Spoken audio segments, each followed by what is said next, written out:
हुए सुधा अपने पति सुभाष से कहती है, चलो अब काम खत्म हुआ, अब बहुएं संभाले रसोई, मुझे तो कोई आपत्ति नहीं है, आपकी माँ की तरह मुझे दिक्कत नहीं है। अच्छा, मेरी माँ क्या ही परेशान करती थी, वो बेचारी तो खुद से ही कितना काम कर लिया करती थी, तुम्हें ज्यादा कुछ करना ही नहीं पड़ता। अपनी माँ का साइड लेने के लिए आप खड़े ही रहते हैं, हा? इतना परेशान करती थी तुम्हारी माँ जिसकी कोई हद नहीं। चलिए अब रहने दीजिए, बीवी ने पूरी जिंदगी दे दी आपको, और आपको तो आपकी माँ ही अच्छी लगती है। सुभाष उठकर चला जाता है और धीरे से कहता है, अभी बिना बात के लड़ाई हो जाएगी, औरतों से जितना दूर रहो उतना अच्छा है। इधर खुद को अपनी सास से अच्छा समझने वाली सुधा अपनी दोनों बहुओं को बुलाकर कहती है, करिश्मा, तू इस घर की बड़ी बहू है तो रसोई की चाबी अब तू ही रख। अब तुम दोनों को क्या बनाना है, क्या कैसे करना है, सब तुम समझो, मैं इन झमेले में नहीं पड़ने वाली। ठीक है मम्मी जी। भाभी मैं ना कहती थी, हमें सास भी नहीं है एकदम मॉडर्न जमाने की। हाँ सो तो है। सुधा खुश हो जाती है। इधर दोनों बहुएं रसोई में जाकर एक दूसरे को ताली मारकर कहती हैं, आज ये काम तो अच्छा हुआ, मजा आ गया, मम्मी जी ने रसोई हमें दे दी। तो आज क्या बनाया जाए, कुछ अलग? रोज रोटी खा खाकर दुखी हो गए, तो कुछ अलग बनाते।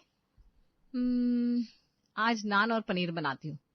हाँ भाभी, मुझे ना वैसे भी होटल का नान नहीं पसंद, मुझे तो घर वाला ही अच्छा लगता है, सॉफ्ट सॉफ्ट। मुझे भी। ठीक है, तब साथ में कुछ और भी बनाना है क्या? साथ में पुलाव और तड़का बना लेते हैं, पूरा शादी का खाना लगेगा। ठीक है। दोनों देवरानी जेठानी खाना बनाने में लग जाती है। 2 घंटे रसोई में लगने के बाद खाना तैयार होता है। खुशबू से पूरा घर महकने लगता है। नाना, 10 मिनट हम भी आराम कर लेते हैं, फिर सबको खाना परोस देंगे। आज तो शुभम सरप्राइज हो जाएंगे, उन्हें तो यही सब पसंद है। हाँ वो तो है, यश को भी ना वैरायटीज खाना बहुत पसंद है।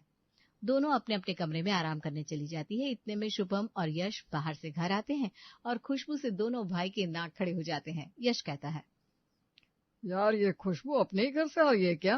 हाँ भैया, नहीं तो क्या, पड़ोस के घर से आएगी। क्या करूं, भरोसा ही नहीं होता, क्योंकि कभी हमारे घर में ऐसा खाना नहीं बनाना। बताया, मैं तो दोपहर के ऑफिस में खाता हूँ ऐसा खाना। मैं भी दुकान पर खाता हूँ, खुशबू से ही भूख लगने लगी। शुभम और यश हॉल में बैठ जाते हैं। सुधा भी वहां जाती है और यश कहता है, मम्मी खाना लगवाओ ना, बहुत तेज भूख लगी है। हाँ मम्मी। बहू खाना लगा दे। सभी खाने के टेबल पर आते हैं। करिश्मा और नैना खाना परोसती है। खाना देखकर दोनों भाई के मुंह से पानी आने लगता है। आज लग रहा है संडे है, वरना रोज वही दाल चावल रोटी खा खाकर पक गया था। अब रोज ऐसा ही खाना मिलेगा। क्या हुआ, लगता है सत्ता बदल गई क्या? आज से रसोई बहुओं के हाथ में है।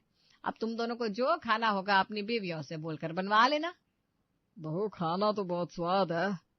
सब चाट पोंछ कर खाना खाते हैं। रात में शुभम करिश्मा से कहता है, भाभी सुबह के नान बचे हैं क्या, मुझे वही खाने का मन हो रहा है। नहीं है देवर जी, खत्म हो गए। कोई ना, कल बना दूंगी नाश्ते में। ठीक है, नाश्ते में नान और रात में तंदूरी रोटी, ठीक है ना शुभम? एकदम भैया। रात को नैना सूजी के डोसे बनाती है। अगले दिन सुबह सुबह फिर से नान बनाती है दोनों देवरानी जेठानी। थैंक यू भाभी। क्या आप भी देवर जी, इसमें लगता ही क्या है, जितना टाइम रोटी बनाने में लगता है उतनी टाइम में नान बन जाता है। अलग से थोड़ी ना कुछ करना पड़ता है। रोज रोज ये मैदा खाना अच्छी बात नहीं है, पेट में जम जाएगा तो बहुत दिक्कत हो जाएगी। बेटा हफ्ते में एक दिन ठीक है, लेकिन रोज बनाने की जरूरत नहीं है, बाकी दिन रोटी बनाया कर। इतने दिन से तो रोटी खा रहे थे, कुछ नहीं होता पापा नान से।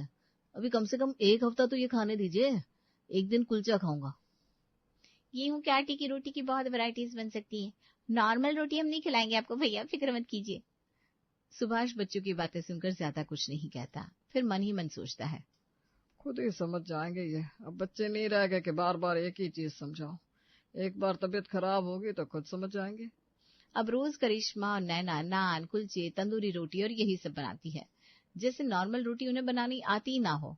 दिन बीतने लगते हैं और एक रोज ये सब खा खाकर सुधा की तबीयत खराब हो जाती है। बहुत तुम लोगों को जो खाना है खाओ, लेकिन मेरे और तेरे पापा जी के लिए गेहूं के आटे के फुलके बना दो, वही काफी है। मुझसे तो नहीं खाया जाएगा, मुझे दिक्कत हो गई है। ठीक है मम्मी जी। इतने में ही सुभाष को उसके छोटे भाई का फोन आता है। मैं माँ को ट्रेन में बिठाने जा रहा हूँ, वो तुम्हारे पास आने की जिद कर रही थी, माँ को स्टेशन लेने चले जाना। ठीक है ठीक है, माँ से मिलने का मेरा भी बहुत मन कर रहा था। सुभाष सुधा से कहता है, सुधा, रात तक माँ पहुंच जाएंगी। क्या माँ जी आ रही है? हे भगवान, उनके सामने तो ये सब नहीं चलेगा। बहू, तुम दोनों आज कोई अड़ंगा मत बनाना, रोटी और सब्जी बना लो। तुम्हारी दादी सास को ये सब पसंद नहीं है, ये सब वो नहीं खाती है। मम्मी जी ऐसा कुछ नहीं है, खाएगी तो खाने लगेंगी, एक बार दादी को खाने तो दीजिए। अरे बहू, माँ जी के साथ कोई एक्सपेरिमेंट नहीं, वो मेरी तरह मॉडर्न नहीं है, बहुत टाइट है, पुराने रिवाजों को मानती है, उनके सामने कोई नखरे नहीं। कुछ दिन की बात है, वो ज्यादा दिन नहीं रहती, ज्यादा से ज्यादा 10-15 दिन। ठीक है तब मम्मी जी। करिश्मा और नैना रसोई में जाकर एक दूसरे से कहती हैं, मम्मी जी को बोलने दो, दादी माँ को हम अपनी तरह बना लेंगे। वही ना, उन्होंने खाया ही नहीं है, ये सब खाएगी तो खुद ही धीरे धीरे खाने लगेगी। आज रोटी और दाल चावल और आलू की सब्जी बना लेते हैं, मम्मी जी की तबीयत भी ठीक नहीं है, आज यही बना लेते हैं, कल से फिर वही घोड़ा वही मैदान। करिश्मा और नैना रोटी चावल दाल और आलू की सब्जी बनाती हैं। खाना खाकर यश और शुभम का मुंह बन जाता है। यार, लग रहा है पेशेंट का खाना है, भा ही नहीं रहा है। आलू के पराठे नहीं तो गोभी के पराठे बना देती अगर नान नहीं बनाना था तो। चल मुंह बंद कर, ज्यादा ड्रामा मत कर, यही खाना होगा तुम्हें। आज दादी आ रही है, पता है ना कैसी है वो, उनके सामने तुम लोगों की नहीं चलेगी।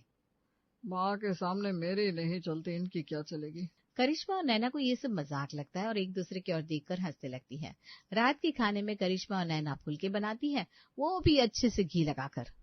दादी तो खुश हो जाएंगी, साथ में दाल बना लेती हूँ पालक वाली, बिल्कुल घरेलू खाना। एक बार दादी इम्प्रेस हो गई, फिर तो सब अपने मुट्ठी में, अपने मन का बनाया हुआ ही खिलाएंगे हमें। हाँ भाभी। पार्वती की ट्रेन पहुंच जाती है, सुभाष उसे स्टेशन से लेकर घर आता है। पार्वती अपने वही पुराने चाल चलन में सूती सफेद रंग की साड़ी पहने हुए कड़क आवाज में कहती है, कहाँ है बहू, लगता है सब भूल गई हो। नहीं नहीं माँ जी, मैं आ ही रही थी। सुधा अपने माथे पर आंचल लिए पार्वती के पैर छूती है, फिर नैना और करिश्मा भी पार्वती के पैर छूती है। बहू, बहुएं आ गई है तो ये मत समझना तेरी चलेगी। चाय चाय बनाकर पिला मुझे। माँ जी, मैं तो कब से आपकी राह देख रही थी, मेरी तबीयत खराब थी आज, बहू चाय बनाकर ले आ। दोनों बहू रसोई में जाती है और चाय बनाती है। इधर पार्वती और सुधा आपस में बात करती है, फिर दोनों चाय पीती है। माँ जी, मैंने फुलके और पालक की दाल बनवाई है,